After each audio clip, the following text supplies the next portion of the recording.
बिस्मिल्लाहिर्रहमानिर्रहीम। अस्सलाम वालेकुम स्टूडेंट्स, उम्मीद करती हूँ आप पहले से होंगे। फिजिक्स का है क्लास 9 का चैप्टर 3 है डायनामिक्स, उसका सेक्शन बी के न्यूमेरिकल करेंगे हम। सेक्शन बी है स्ट्रक्चर्ड क्वेश्चन, इसमें से जितने न्यूमेरिकल है हम सारे न्यूमेरिकल करेंगे। सबसे पहला न्यूमेरिकल जो 1B है हमारे पास। 1B है find the momentum of body of mass 6 kilogram moving with a velocity of 25 metre पर सेकेंड। तो हम सबसे पहले डेटा बना लेते हैं, हमें क्या क्या गिवन है। इसमें इन्होंने हमसे पूछा है आप find the momentum of body, तो आपने फाइंड क्या करना है, मोमेंटम फाइंड करना है। Momentum is equals to P, ये आपको फाइंड करना है ऑफ मास 6 किलोग्राम, और हमें मास गिवन है। मास इन्होंने दिया है हमें m is equals to 6 kilogram. Mass हमेशा किलोग्राम में ही होता है। Moving with a velocity of 25 metre पर सेकेंड, और वेलोसिटी गिवन है हमें उसकी मूव करने की, उसकी वेलोसिटी यानी v कितनी है, वो 25 मीटर पर सेकेंड। तो हमें p फाइंड करना है। Momentum is equals to mass multiply by velocity. ठीक है, इस इक्वेशन से हम इसका निकालेंगे। मोमेंटम को हम डिनोट करते हैं p से, और मास होता है m, वेलोसिटी होता है v। अब इसमें हम वैल्यू सब्स्टिट्यूट कर देते हैं। मास हमारे पास है 6, वेलोसिटी हमारे पास है 25। 6 को 25 से मल्टीप्लाई कर दें, हमारे पास मोमेंटम आ जाएगा 150 न्यूटन। इसको कैलकुलेटर से करके देखें, न्यूटन NS, इसकी क्या होती है NS, ये इसका यूनिट है। जब भी मोमेंटम निकालें उसके साथ आपने जरूर ये इसका यूनिट भी लिखना है,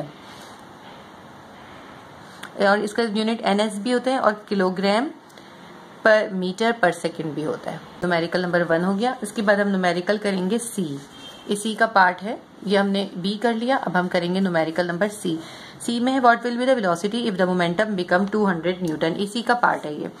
इन्होंने कहा अगर मोमेंटम जो है वो 200 न्यूटन हो जाए तो वेलोसिटी क्या होगी, समझे। अब मोमेंटम कितना, अब हमें गिवन क्या है, अब हमें डेटा में लिख लेते हैं। पहले डेटा हम बनाते हैं। मोमेंटम कितना है हमारे पास, अब इन्होंने मोमेंटम कर दिया हमें 200 ns। मोमेंटम हमें गिवन है और हमें फाइंड अप करनी है वेलोसिटी। अब हमें वेलोसिटी फाइंड करनी है, यानी v हमें फाइंड करना है। लेकिन हमारे पास मास तो वही है ना, उसी बॉडी के ऊपर इन्होंने कहा है चेंज हुआ है, उसी बॉडी पे चेंज हुआ है, तो मास हमारे पास वही है जो इसमें था। m will be equals to जो इसमें था 6 किलोग्राम, तो हम यहाँ पे 6 किलोग्राम लिख लेंगे। अब इसी फॉर्मूले को हम यूज करेंगे, P is equals to m multiply by v होता है, और हमें फाइंड क्या करना है, हमें फाइंड करना है v। तो हम v को यहाँ पे छोड़ देते हैं और p के पास जो है m को ले जाते हैं। m यहाँ मल्टीप्लाई होता है, इक्वल की दूसरी साइड पे जाके डिवाइड हो जाएगा, तो v will be equals to p divided by m हो जाएगा। अब इसके अंदर वैल्यू पुट करते हैं। p की वैल्यू हमारे पास है, मैंने 20 लिखा था, 200 है ये, 200 ns। ठीक है, तो p हमारे पास है 200 और m हमारे पास है 6। अब 200 को आप 6 से डिवाइड कर लीजिए तो आपके पास आ जाएगा 33.3 मीटर पर सेकेंड। जो हमने 200 को 6 से डिवाइड करा तो हमारे पास v की वैल्यू आ गई 33.3 मीटर पर सेकेंड। ms-1, ये हमारा इसका आंसर हो गया। क्वेश्चन 2 का पार्ट बी है, a body of mass 10 kilogram is moving with velocity of 10 metre पर सेकेंड। एक बॉडी जिसका मास 10 किलोग्राम है वो 10 मीटर पर सेकेंड की वेलोसिटी से मूव कर रही है।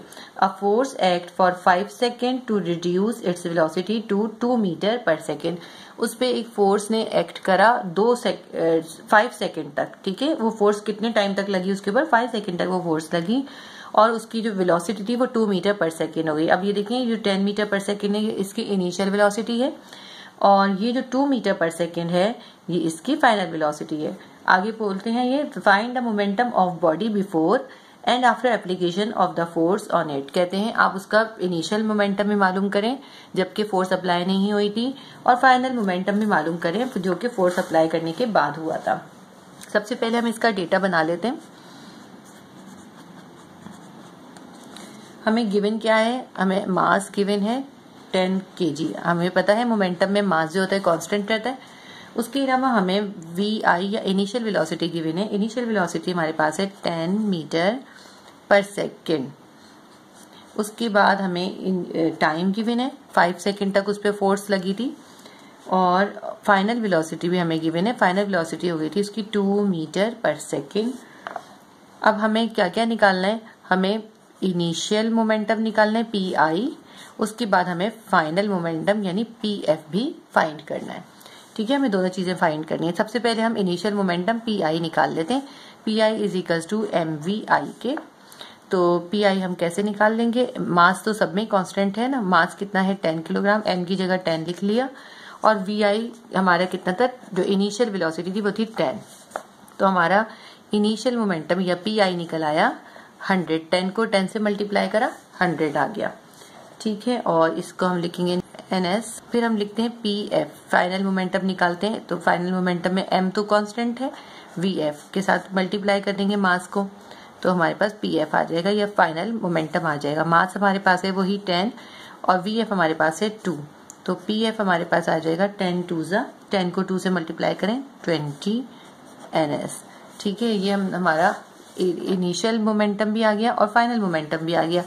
इन दोनों का डिफरेंस जो होता है वो कहलाता है डेल्टा P। डेल्टा P हम कैसे निकालते हैं, PF में से PI को माइनस कर देते हैं। ठीक है, यानी कि आप 20 में से 100 को माइनस करेंगे तो आपके पास डेल्टा P आएगा। अब ये तो मैंने ऐसे ही आपको बताया। हमारा इन्होंने पूछा तो हमसे इस क्वेश्चन में PI और PF ही था, लेकिन हम F जो हमने इस पे फोर्स अप्लाई की थी वो भी गिवन नहीं थी, हम इसमें फोर्स भी मालूम करेंगे। हमें पता है डेल्टा P जो होता है या PF माइनस PI किसके बराबर होता है, डेल्टा P बराबर होता है FT के। ठीक है, ये हम डेरिवेशन करके आए हैं। अगर आपने डेरिवेशन की वीडियो नहीं देखी तो आप प्रीवियस वीडियो को जरूर सर्च करके देख लीजिएगा। वैसे मैंने 9 क्लास की जो है अलग प्लेलिस्ट बनाई हुई है, फिजिक्स 9 क्लास और फिजिक्स 10 क्लास की भी अलग प्लेलिस्ट है। इसी तरह मैथ 9 क्लास और मैथ 10 क्लास की भी अलग प्लेलिस्ट है, तो अपनी प्लेलिस्ट से चेक कर लीजिएगा, इसकी वीडियो मौजूद है। मोमेंटम की बहुत इंपॉर्टेंट डेरिवेशन है। अच्छा, delta P is equals to FT होता है, तो इसमें हमें F फाइंड करना है। F हमारे पास गिवन नहीं है, तो हम F को यहाँ ले लेते हैं और T जो है इधर P के तरफ चला जाएगा, यहाँ मल्टीप्लाई हो रहा है, P के पास जाके डिवाइड हो जाएगा। इसमें वैल्यू लिख देते हैं। डेल्टा P की वैल्यू क्या है हमारे पास 20 माइनस 100, और T की वैल्यू हमारे पास क्या थी, कितने टाइम तक लगा था, 5 सेकेंड तक लगा था। अब 100 में से 20 निकाल दें, कितना आएगा, माइनस 80 आ जाएगा, डिवाइडेड बाय 5। इसको 5 को इसे डिवाइड कर लेते हैं हम, हमारे पास आंसर आ जाएगा 16 न्यूटन की। इस पे फोर्स कितनी अप्लाई हुई है, इस पे फोर्स अप्लाई हुई है 60 न्यूटन। क्वेश्चन 5 का हम पार्ट करेंगे बी। पार्ट बी है, a force of 3400 Newton is applied on a body of mass is 850 kilogram. 850 kilogram का मास है एक बॉडी का और उसके ऊपर फोर्स अप्लाई करी है। Find the acceleration produce by the force. तो हमें एक्सेलरेशन फाइंड करना है जो कि उस फोर्स की वजह से बॉडी में पैदा हुआ। ये न्यूटन का हमने सेकंड लॉ किया ना, ये उसी से रिलेटेड है। तो हम सबसे पहले लिख लेते हैं हमें गिवन क्या क्या है। हमें गिवन है मास ऑफ बॉडी, कितना है mass of body, m is equals to 850 kilogram. Mass of body कितना है 850 किलोग्राम, और हमें एक्सेलरेशन फाइंड करना है। और फोर्स हमारे पास कितनी है, फोर्स जो लगाई है F is equals to 3400 newton. 3400 newton की फोर्स लगाई है। एक्सेलरेशन जो उसमें प्रोड्यूस हो रहा है फोर्स लगाने से, वो हमें फाइंड करना है। A will be equals to question mark. अब हमें फॉर्मूला पता है न्यूटन का के सेकंड लॉ का। According to Newton second law F is equals to ma होता है, और हमें F गिवन है, m गिवन है, a फाइंड करना है। तो हम a को यहाँ अकेला कर लेते हैं और m को f के पास ले जाते हैं। m यहाँ मल्टीप्लाई हो रहा था, इक्वल के दूसरे साइड पे जाके डिवाइड हो गया। अब इसमें वैल्यू सब्स्टिट्यूट कर देते हैं। f की वैल्यू है 3400 और m की वैल्यू है हमारे पास 850। 3400 को 850 से डिवाइड करें, आप कैलकुलेटर की मदद से आसानी से कर सकते हैं। 0 से पहले 0 काट दें, जैसे आप कैलकुलेटर से करके देख लीजिएगा। तो 4 मीटर पर सेकेंड स्क्वायर इसका आंसर आ जाएगा, ms-2। ये किसी भी न्यूमेरिकल के साथ उसकी यूनिट जो होता है लाजमी लिखना जरूरी है, इससे नंबर कट जाते हैं आपके। तो ये आपका बहुत आसानी के साथ ये सॉल्व हो गया क्वेश्चन। इसके बाद इसका पार्ट सी भी है, how much force should be applied on a body of mass 425 kilogram to produce acceleration same as calculated in part B. कहते हैं जो इसमें एक्सेलरेशन कैलकुलेट किया था वही एक्सेलरेशन है। ठीक है, मैं फिर से डेटा बना लेती हूँ इसका। तो एक्सेलरेशन क्या है हमारे पास, acceleration is is equals to a, वो कितना है जो अभी हमने फाइंड किया वही है, ठीक है। और आपको इन्होंने कहा अब इसका जो है इन्होंने मास चेंज कर दिया है। मास ऑफ बॉडी कितनी है, पहले मास था हमारे पास 850, अब इसका हो गया है 425 kg। m is equals to 425 kg, ये अब मास हो गया है। और हमें फाइंड क्या करना है, हमें फाइंड करनी है कितनी फोर्स इस पे अप्लाई करनी होगी। तो हमें फोर्स फाइंड करनी है इसमें F, ठीक है। हम बिल्कुल वही इजी तरीके से न्यूटन का सेकंड लॉ का फॉर्मूला लगाएंगे, F is equals to ma। F हमें फाइंड करना है, m हमारे पास है 4 और a हमारे m हमारे पास है 425। मैं नीचे दोबारा से कर लेती हूँ। m हमारे पास है 425 और a हमारे पास है 4, दोनों को मल्टीप्लाई करते हैं तो हमारे पास क्या आंसर आ जाएगा इसका मल्टीप्लाई करके 1700 न्यूटन। अब मल्टीप्लाई आप कैलकुलेटर से कर लीजिएगा, क्योंकि फिजिक्स में कैलकुलेटर अलाउ होता है तो आप फिजिक्स की कैलकुलेशन आराम से कैलकुलेटर से कर सकते हैं। तो ये हमारा न्यूमेरिकल सॉल्व हो गया। क्वेश्चन 5 का बी भी हो गया और सी पार्ट भी हो गया। क्वेश्चन नंबर 6 का हम पार्ट बी करेंगे। क्वेश्चन नंबर 6 का पार्ट बी है, find the mass of a body which is accelerated by applying a force of 200 Newton. तो एक बॉडी का आपको मास मालूम करना है जिसपे एक 200 न्यूटन की फोर्स अप्लाई की गई है और उस 200 न्यूटन की फोर्स में से उसमें एक्सिलरेशन पैदा हुआ है। That speed up it to 36 metre पर सेकेंड। अब यहाँ पे ms लिखा हुआ है सिर्फ, जबकि ये मिस्टेक है, यहाँ पे ms -2 इसकी पावर होनी चाहिए। ये एक्सिलरेशन गिवन है कि वो स्पीड अप हो गई, उस फोर्स को अप्लाई करने से एक्सिलरेशन प्रोड्यूस हुआ है। वो एक्सिलरेशन कितना है 36 मीटर पर सेकेंड स्क्वायर, ठीक है। ये बुक में मिस्टेक है, मैं अभी आपको करवाऊंगी तो अभी आपको समझ में आ जाएगा। सबसे पहले हम डेटा बना लेते हैं। हमारे पास फोर्स गिवन है, फोर्स है हमारे पास F is equals to 200 newton. उसके बाद हमें इन्होंने मास गिवन नहीं है, हमें मास उसका फाइंड करना है। Find the mass of the body है ना, हमें मास उसका फाइंड करना है। और उसमें एक्सेलरेशन, जो स्पीड अप होने का मतलब है कि उसमें एक्सेलरेशन पैदा हुआ है, तो हम लिखते हैं एक्सेलरेशन प्रोड्यूस हो रहा है उसके अंदर फोर्स अप्लाई करने से ए। वो कितना है 36 मीटर पर सेकेंड स्क्वायर। उसमें बुक में यहाँ पे -2 या इसकी पावर का जो -2 है ना, ये मेंशन नहीं करा उन्होंने, वरना ये जो है बुक की मिस्टेक है, ये एक्सेलरेशन ही है। और सिर्फ इसी से फॉर्मूले से ये जो है पूरा हो पाएगा क्वेश्चन, वरना नहीं सॉल्व होगा। तो इसमें हम वही फॉर्मूला लिखेंगे न्यूटन का। मैंने आपको बताया था, जब मैंने न्यूटन का लॉ आपको करवाया था तो मैंने आपसे कहा था ये फॉर्मूला बहुत ज्यादा यूज होगा आपके न्यूमेरिकल करने, इससे बहुत आसान होते हैं, बहुत इजी न्यूमेरिकल होते हैं इसके। F is equals to ma होता है। F जो है हमारे पास 20 है, m हमें फाइंड करना है, तो हम m को सेपरेट कर लेते हैं और a यहाँ मल्टीप्लाई हो रहा है, a f के पास जाके जो है डिवाइड हो जाएगा। तो m will be equals to f by a हो गया। f की वैल्यू कितनी है हमारे पास 200 न्यूटन और a की वैल्यू कितनी है हमारे पास 36। इसको हम डिवाइड कर लेते हैं, 200 डिवाइडेड बाय 36, ये हमारे पास आंसर आ जाएगा 5.55, ठीक है। इसका आंसर लिख लेते हैं 5.55 किलोग्राम, ये हमारा इसका आंसर हो गया। क्वेश्चन नंबर 7 हमारे पास है, an empty car has 1200 kilogram mass. एक एम्प्टी कार है, जब कार के अंदर कुछ भी नहीं रखा हुआ तो उसका मास है 200 kilogram. Its engine can produce acceleration of 4 metre पर सेकेंड स्क्वायर। तो जब वो खाली गाड़ी है तो उसके अंदर उसका एक्सेलरेशन कितना प्रोड्यूस हो रहा है 4 मीटर पर second square. If 300 kilogram load is added by the passenger and luggage, passenger आ गए और लगेज आ गया, उससे उसका लोड हो गया, उस पर 300 किलोमीटर का लोड ऐड हो गया। What acceleration the same engine will produce. तो अब इंजन जो है कितना एक्सेलरेशन प्रोड्यूस करेगा, हमें ये फाइंड करना है, ठीक है। तो अब इसका डेटा बना लेते हैं। थोड़ा सा ये जो है लेंदी सवाल है, डेटा बनाते हैं। सबसे पहले हमें उसका मास जो है, कार का मास जो है m1 है, जो कि एम्प्टी कार का है, तो हम लिख लेते हैं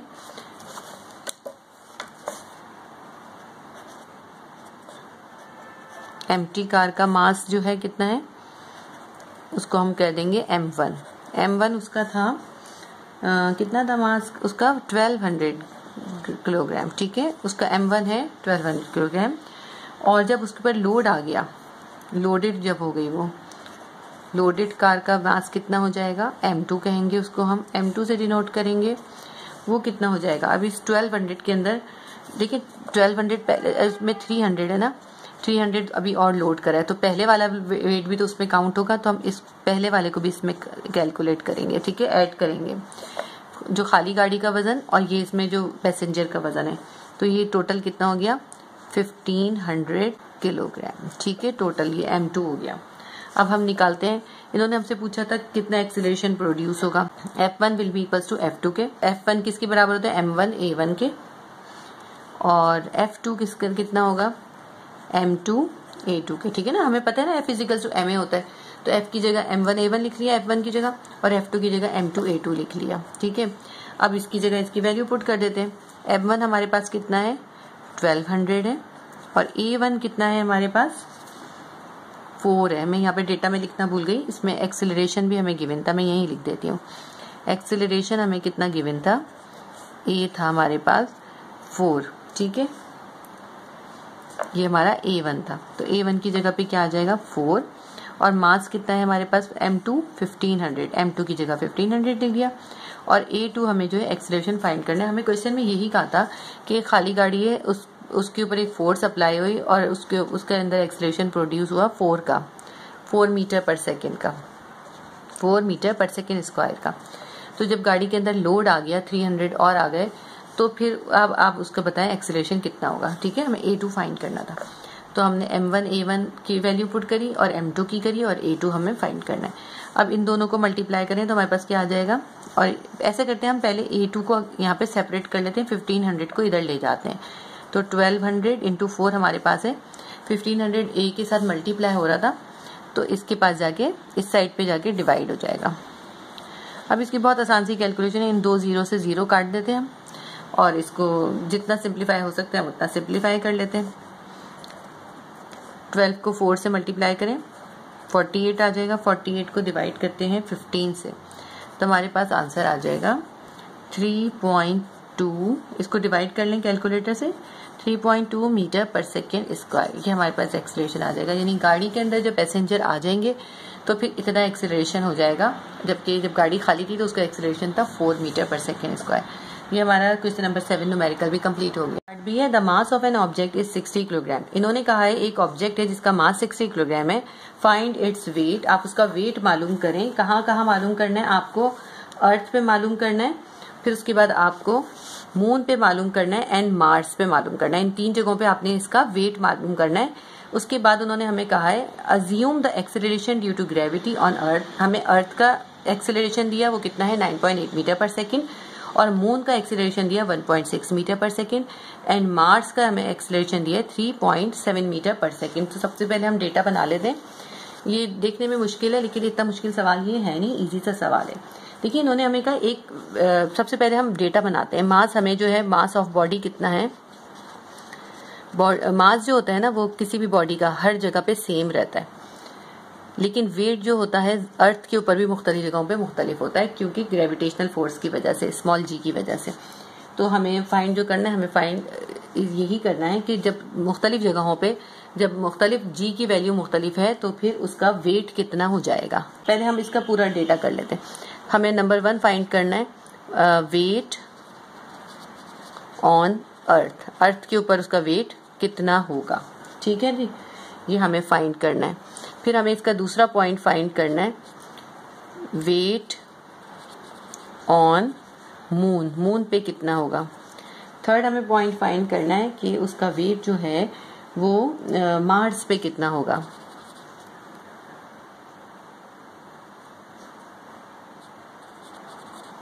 वेट ऑन मार्स, ये हमें सारे इसके वेट्स फाइंड करने, तीनों अलग अलग जगहों पे, और इन्होंने इन सब की ग्रेविटेशनल फोर्स भी अलग दी है। तो अब अगर हम डेटा देखते हैं तो हमारे पास एक तो मास है हमारे पास गिवन, और सबकी ग्रेविटेशनल फोर्स भी है। तो हम लिख लेते हैं क्या क्या है हमारे पास। हम लिखते हैं acceleration due to gravity on earth. Earth पे हमें बताया, कितना बताया अर्थ पे 9.8 मीटर पर सेकेंड स्क्वायर है, ms-2। अच्छा, और इसके अलावा हम एक्सेलरेशन लिखते हैं, acceleration due to gravity on moon. Moon पे हमें अलग दिया हुआ है, मून पे कितना है इसका एक्सेलरेशन, मून पे इसका एक्सेलरेशन है 1.6 मीटर पर सेकेंड स्क्वायर, 1.6 मीटर पर सेकेंड स्क्वायर। देखिए सब जगह पे यहाँ पे यूनिट लिखनी लाजमी है, इसको भूलिएगा नहीं। Acceleration on due to gravity on Mars. Mars पे कितना होगा एक्सेलरेशन, मार्स पे इन्होंने गिवन किया है हमें 3.7 मीटर पर सेकेंड स्क्वायर। पार्ट 1 करते हैं। सबसे पहले हमें निकालना है weight of body on earth. सबसे पहले हम अर्थ पे निकालते हैं, ठीक है। तो किस तरह निकालेंगे, W इज इक्वल्स टू होता है mg, तो हमारा वेट ऑन अर्थ आ जाएगा। इसको हम WE भी लिख सकते हैं। वेट ऑन अर्थ हमारे पास कितना आ जाएगा, m हमारे पास तो सब जगह कांस्टेंट है, यहाँ g हमारे पास है 9.8, तो बस W वेट ऑन अर्थ हम इसको इससे मल्टीप्लाई करेंगे, हमारे पास आंसर आ जाएगा। 60 को 9.8 से मल्टीप्लाई करेंगे, हमारे पास आ जाएगा 588 न्यूटन, ठीक है। और इसके भी पार्ट 1 हो गया। पार्ट 2 हमें वेट फाइंड करना था, wait of body on moon, moon पे फाइंड करना है। तो मून पे भी वैसे ही फाइंड करेंगे, हम लिखेंगे W और M लिख लेते हैं ताकि हमें याद रहे ना, weight on moon M multiply by G। अच्छा ये ग्रेविटेशनल अर्थ का था और यहाँ पे M का आ जाएगा। WM will be equals to, यानी weight on moon will be equals to G, M तो है कांस्टेंट ही होगा हर जगह पे, मास इज कांस्टेंट 60 लिखेंगे, और GM इसमें कितना था, GM था हमारे पास, यानी कि ग्रेविटेशन ऑन मून था हमारे पास 1.6, तो यहाँ पे हम 1.6 मीटर पर सेकेंड लिख लेंगे। तो वेट ऑन मून हमारे पास आ जाएगा, 60 को 1.6 से मल्टीप्लाई करेंगे, हमारे पास आ जाएगा 96। अच्छा यहाँ पे हम वेट के साथ न्यूटन या N लिखेंगे, ठीक है। वेट की जो यूनिट होती है वो न्यूटन होती है। अब हमारे पास इसका सिर्फ थर्ड पार्ट रह गया करने के लिए। थर्ड पार्ट हमें निकालना है weight of body on Mars पे निकालना रह गया हमारे पास। तो हम लिखेंगे weight on Mars, capital M लिख लेते हैं, या ना लिखें कुछ फर्क नहीं पड़ता। W will be equals to mg और कैपिटल M, ठीक है। तो हमारे पास वेट ऑन मार्स आ जाएगा। M हमारे पास वही 60 है, और ग्रेविटेशनल फोर्स ऑन मार्स कितनी थी 3.7 थी, यहाँ पे हम 3.7 लिख लेंगे। तो वेट ऑन मार्स हमारे पास आ जाएगा, 60 को 3.7 से मल्टीप्लाई करेंगे, हमारे पास आ जाएगा 222 न्यूटन। ये हमारे तीनों आंसर्स आ गए, पहला आंसर, ये दूसरा आंसर और ये तीसरा आंसर। पहला आंसर क्या है हमारा, अर्थ के ऊपर उसका वेट निकाला है उस बॉडी का, तो 588 न्यूटन होगा। फिर हमने मून पर निकाला, उसका वेट कितना हो जाएगा 96 न्यूटन हो जाएगा, और मार्स पर उसका वेट कितना हो जाएगा 222 न्यूटन। पार्ट सी है, a car is running on a circular path of highway having about 100 metre radius. कहते हैं एक गोल पैथ के ऊपर एक कार जो है रन कर रही है, और उसका जो रेडियस है, उस गोल पैथ का जो रेडियस है वो है 1000 मीटर, ठीक है। रेडियस हमें गिवन है 1000 metre. The mass of car is 600 kilogram, और हमें कार का मास बताया 600 kilogram, and its velocity is 72 kilometre per hour, और उसकी वेलोसिटी है 72 किलोमीटर पर आवर। तो हमें इसमें दो चीजें फाइंड करने को कहा है इन्होंने। कहा हमें centripetal force exerted by the car. जब हमने पढ़ा है कि जब भी कोई बॉडी सर्कुलर पैथ पे मूव करती है तो एक सेंट्रीपिटल फोर्स होती है, जिसकी वजह से वो जो है सर्कुलर मोशन कर रही होती है, वो होती है सेंट्रीपिटल फोर्स, ठीक है। तो हमें इसमें वो फोर्स फाइंड करनी है, सेंट्रीपिटल फोर्स फाइंड करनी है। और नंबर 2 हमें इसमें सेंट्रीपिटल एक्सेलरेशन भी फाइंड करना है, क्योंकि जब भी किसी चीज की वेलोसिटी चेंज होगी इसमें एक्सेलरेशन प्रोड्यूस होगा। तो इसका सबसे पहले हम डेटा बना लेते हैं। इसका डेटा हमारे पास क्या है, सबसे पहले हम देखते हैं हमें फाइंड क्या करना है और गिवन क्या क्या है हमारे पास। डेटा है हमारे पास, हमें रेडियस गिवन है, रेडियस स्मॉल r कितना है, एक पहले हम पूरा लिख लेते हैं। रेडियस हमें गिवन है, रेडियस है स्मॉल r, और वो है हमारे पास 1000 मीटर, ठीक है। और उसके अलावा हमें गिवन है वेलोसिटी, गाड़ी की वेलोसिटी कितनी है v, वो है हमारे पास 72 किलोमीटर पर आवर। अब ये किलोमीटर पर आवर है तो हमें इसे कन्वर्ट करना पड़ेगा। मैं पहले डेटा बना लूँ फिर मैं इसे कन्वर्ट करूंगी, इसलिए मैं यहाँ थोड़ी स्पेस छोड़ देती हूँ। और हमें फाइंड करनी है सेंट्रीपिटल फोर्स। ठीक है, पहले हिस्से में हमें फाइंड करनी है सेंट्रीपिटल फोर्स।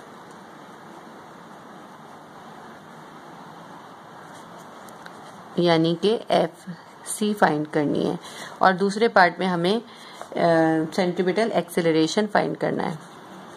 जब भी कोई बॉडी सर्कुलर पैथ पे मूव करेगी उसमें सेंट्रीपिटल फोर्स भी होगी और सेंट्रीपिटल एक्सेलरेशन भी जरूर प्रोड्यूस होगा। उसको कहते हैं सेंट्रीपिटल एक्सेलरेशन को AC। हमें FC और AC फाइंड करना है। अच्छा, अब ये जो 72 किलोमीटर पर आवर है इसको हम मीटर पर सेकंड में कन्वर्ट करेंगे। तो 72 को हम किलोमीटर से मीटर में लाने के लिए क्या करेंगे, 1000 से मल्टीप्लाई कर देंगे, और आवर को सेकंड में लाने के लिए हम 3600 से इसको डिवाइड करेंगे, क्योंकि एक घंटे में 60 सेकंड होते हैं और 60 मिनट होते हैं, और 60 मिनट में 60 सेकंड होते हैं। जब हम 60 को 60 से मल्टीप्लाई करते हैं तो हमारे पास 3600 आ जाता है। तो इतना हमें लंबा सोचने की जरूरत नहीं है, बस आप ये याद रखिएगा, जब भी हमें किसी चीज को किलोमीटर पर आवर से किसी वेलोसिटी को चेंज करना होगा तो हम सीधा सीधा क्या करेंगे, उस वेलोसिटी को 1000 से मल्टीप्लाई करके 3600 से डिवाइड कर देंगे। सिर्फ ये याद रखने की चीज़ है, कोई बहुत मुश्किल चीज़ नहीं है। अब ये देखें, ये 2 जीरो इसके इस 2 जीरो से कट गए, 36 1 जा 36 होता है और 36 2 जा 72 होता है। अब हमारे पास बच गई यहाँ पे 2 और 10। 2 को 10 से मल्टीप्लाई करें क्या आ जाएगा, 20 मीटर पर सेकेंड। ठीक है, कितने इजी तरीके से हमारी जो है कन्वर्ट हो गई। बस सिंपल सा आपने बस याद रखना है, जब आपने किलोमीटर पर आवर को चेंज करना है मीटर पर सेकेंड में, तो आप क्या करेंगे, उस वैल्यू को 1000 से मल्टीप्लाई करके 3600 से डिवाइड करेंगे, सिंप्लीफाई कर लेंगे और मीटर पर सेकेंड में आपकी वैल्यू आ जाएगी। तो अब हम सबसे पहले पहला पार्ट फाइंड करते हैं, सेंट्रीपिटल फोर्स। हमें पता है FC किसके बराबर होता है, FC बराबर होता है mv²/r। देखिए हमें m भी गिवन था, हमने m तो लिखा ही नहीं, इसमें m कितना था हमारे पास, 600 किलोग्राम। तो यहाँ पे चले, हमारे पास स्पेस है, हम यहाँ लिख लेते हैं मास हमारे पास कितना है, 600 किलोग्राम, क्योंकि ये भी हमारे पास यूज होने वाला है ना इसमें। तो अब हम FC निकालते हैं, यानी कि सेंट्रीपिटल फोर्स। मास हमारे mv²/r, ये इसका फॉर्मूला होता है, ये आपको याद होना चाहिए। तो m कितना है हमारे पास, m हमारे पास है 600, v कितना है हमारे पास 20, और इसके ऊपर है स्क्वायर, तो हम ऐसे ब्रैकेट करके इस पे स्क्वायर बना देंगे। ठीक है, इसका स्क्वायर नहीं भूलिएगा। और r यानी रेडियस कितना है हमारे पास 1000 मीटर, तो हम यहाँ पे 1000 लिख लेंगे। अब इसको हम पहले सिंप्लीफाई करते हैं, तो हम ऐसे करते हैं इसको, 600 मल्टीप्लाई बाय 20 को 20 से मल्टीप्लाई करें, क्या आ जाएगा हमारे पास, 400 आ जाएगा, और नीचे है हमारे पास 1000। तो हम ऐसे करते हैं, इसके 2 जीरो इसके 2 जीरो से काट देते हैं। ठीक है, और ये हो जाएगा हमारे पास, और भी इसकी जो भी हम सिंप्लीफाई कर सकते हैं वो कर लेते हैं। 2 2 जा 4, 2 5 जा 10, 5 1 जा 5, 5 1 जा 5, 5 2 जा 10। यहाँ हमारे पास 120 हो गया, यहाँ पे 2 हो गया। अब देखते हैं मल्टीप्लाई करके क्या आता है, 120 को 2 से मल्टीप्लाई करें, 240 न्यूटन आ जाएगा इसका आंसर। ठीक है, कितना आ गया, 240 न्यूटन। ये हमारी सेंट्रीपिटल फोर्स आ गई। इसके बाद पार्ट 2 हम देखते हैं। पार्ट 2 हमारे पास है सेंट्रीपिटल एक्सेलरेशन। सेंट्रीपिटल एक्सेलरेशन यानी AC = mv², v²/r, v²/r होता है। AC की वैल्यू क्या होती है, हम v² को r से डिवाइड कर देते हैं, ये सेंट्रीपिटल एक्सेलरेशन आ जाता है। v की वैल्यू हमें पता है, हमने अभी निकाली थी 20, तो ये 20 पे स्क्वायर है, और r कितना गिवन था हमें, रेडियस 1000, यहाँ पे हम इसको 1000 से डिवाइड कर देते हैं। अब 20 को 20 से मल्टीप्लाई करें, हमारे पास वही 400 आ जाएगा, और इसको 1000 से डिवाइड कर दें। ये 2 जीरो इसके ऐसे ही कट गए, 2 2 जा 4, 2 5 जा 10, हमारे पास आ गया 2/5। इसको सिंप्लीफाई करें, 2 को 5 से डिवाइड करें, हमारे पास आंसर आ जाएगा 0.4।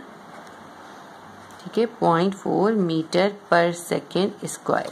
तो हमारा एक आंसर ये सेंट्रीपिटल फोर्स आ गई, और ये दूसरा आंसर सेंट्रीपिटल एक्सेलरेशन आ गया। क्वेश्चन नंबर 10 का पार्ट बी करेंगे। A block is placed on a wet slippery floor, the mass of block is 15 kilogram. कहते हैं एक स्लिपरी फ्लोर है, उसके ऊपर एक ब्लॉक रखा हुआ है, उस ब्लॉक का मास है 15 kg। When it is pulled through a string and spring balance, उसको एक स्ट्रिंग की मदद से उसे पुल कर रहे हैं, it shows the force equal to 3 metre, क्योंकि बैलेंस भी लगाया हुआ है इसलिए पता चल रहा है कितनी फोर्स से पुल हो रहा है, वो 3 न्यूटन से, मीटर नहीं है 3 न्यूटन है, 3 न्यूटन की फोर्स से उसको पुल कर रहे हैं। Find the coefficient of friction, तो फ्रिक्शन फोर्स का कोएफिशिएंट आपने फाइंड करना है। तो जैसे ये एक, अगर मैं ऐसे ही बना के दिखाती हूँ, ये ब्लॉक है तो इसका वेट जो है वो कितना है 15 kg है, और इसको एक फोर्स जो है F से पुल कर रहे हैं, और वो F कितनी है, F है 3 न्यूटन। ठीक है, तो हमने इसकी कांस्टेंट मालूम करना है कि इसमें कितना कांस्टेंट होगा। सबसे पहले हम डेटा बना लेते हैं। हमें गिवन क्या क्या है, हमें गिवन है mass of the block, mass of block given है। मास ऑफ ब्लॉक कितना है हमारे पास 15 kg। उसके बाद हम देख लेते हैं, इसको m भी लिखना चाहिए था, मैं m ऐसे करती हूँ, इधर लिख देती हूँ। उसके बाद हमें एक और चीज गिवन है, हमें गिवन है इसका force of friction, force of, या फ्रिक्शन फोर्स भी लिख सकते हैं। ठीक है, फोर्स ऑफ फ्रिक्शन यानी Fs गिवन है, Fs है 3 न्यूटन। उसके बाद हम देख लेते हैं क्या है, हमें ग्रेविटेशनल फोर्स भी गिवन है, ग्रेविटेशनल फोर्स वो कितनी होती है हमें पता है, G = 9.8 मीटर पर सेकेंड स्क्वायर होती है। उसके बाद हमें फाइंड क्या करना है, हमें कोएफिशिएंट फ्रिक्शन फाइंड करना है, coefficient CIENT, coefficient of friction हमें फाइंड करना है, यानी कि इसको कहते हैं म्यू, ये हमें फाइंड करना है। सबसे पहले हम लिख लेते हैं इक्वेशन, Fs = μmg। जब भी किसी पे फ्रिक्शन होती है तो उसकी ये इक्वेशन होती है। तो इसमें हमें फाइंड करना है म्यू, तो म्यू को हम सेपरेट कर देते हैं। Fs के पास जो है mg यहाँ पे मल्टीप्लाई हो रहा है, Fs के पास जाके डिवाइड हो जाएगा, यानी इधर से mg को हम Fs के पास लेके गए इक्वल के दूसरे साइड पे, यहाँ मल्टीप्लाई हो रहा था, यहाँ डिवाइड हो गया। तो हम म्यू की वैल्यू आराम से निकाल सकते हैं। Fs की वैल्यू कितनी है हमारे पास 3 न्यूटन, m की वैल्यू हमारे पास कितनी है 15 kg, g की वैल्यू कितनी है 9.8। यहाँ पे 10 भी लिख सकते हैं, 9.8 भी लिख सकते हैं, क्योंकि हमें गिवन नहीं है, हम अपनी मर्जी से दोनों में से कोई भी ले सकते हैं। अब 15 को 9.8 से मल्टीप्लाई करें तो हमारे पास आंसर आ जाएगा 147। अब 3 को 147 से डिवाइड कर दें, 3 को 147 से डिवाइड करेंगे 0.0204, ये इसका आंसर आ जाएगा। इन्होंने हमें यही फाइंड करने को कहा था। हमारे तमाम न्यूमेरिकल हो गए इस चैप्टर 3 के। अगर आपको पसंद आए तो प्लीज लाइक जरूर कीजिएगा, और अगर चैनल पे नए हैं तो सब्सक्राइब कर लें। मैं इंशाल्लाह ताला आपको बाकी तमाम चैप्टर्स के भी न्यूमेरिकल्स भी कराऊंगी, MCQs भी करवाऊंगी, और इम्पोर्टेंट क्वेश्चन भी करवाऊंगी, तमाम इक्वेशंस और डेरिवेशंस भी करवाऊंगी। तो आप लाइक जरूर किया करें और शेयर भी करें ज्यादा से ज्यादा। अल्लाह हाफिज।